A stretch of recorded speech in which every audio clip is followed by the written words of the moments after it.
মামা এটার নাম হলো তারাই সাপ, দেখো মামা দুধরার সাপ, দেখো মামা ভিনার সাপ।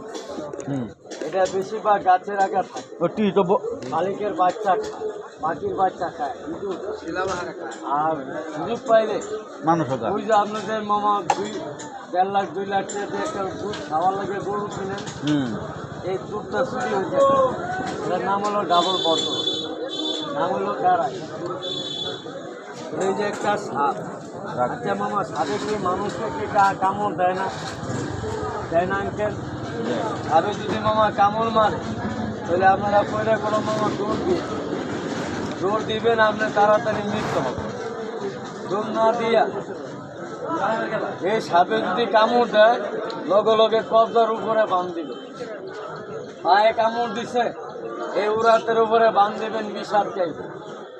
যদি মাথায় বুকে ফিরে যদি কামড় মারে তাহলে মামা আপনারা আমার থেকে ভালো বুঝেন কোন জায়গায় বাঁধ দিবেন। বাঁধ দিবার মামা জায়গা আছে? কোন জায়গা? এই তো এটা তো সবাই বুঝছে। পায়ে কামড় দিলে কবজার উপরে দিব, হাতে কামড় দিলে এটার উপরে দিব, আর যদি মাথায় বুকে ফিরে কামড় দেয় তাহলে মামা বাঁধ দিবার জায়গা নেই। এই জায়গাটা, এই কথাটা কইছিলাম কোন জায়গা জানেন? আপনাকে বাজারে, বড় বাজারটা আছে না, ওই গরু বাজারের লগে ছাগল বাজারের লগে আগে জমাইবার আগে আমি এই কথা কইছি। এক কাহা কাজ আমি কই কাহা কি দেওয়ার জায়গা আছে, গলার মধ্যে বান্ধিয়া গাছের আগে লটকাইছে। মরিয়া শক্ত বড় সাপ, বিষটা তো আটকাইছে।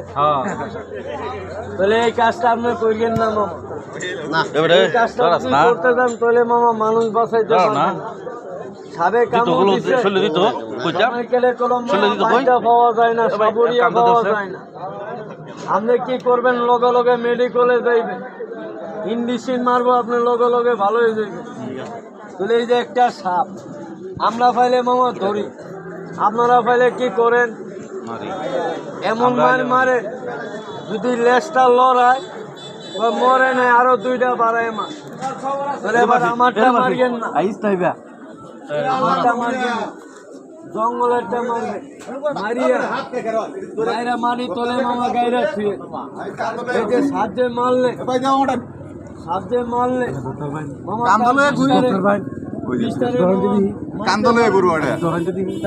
দুর্গন্ধ আছে, এই দুর্গন্ধটা মামা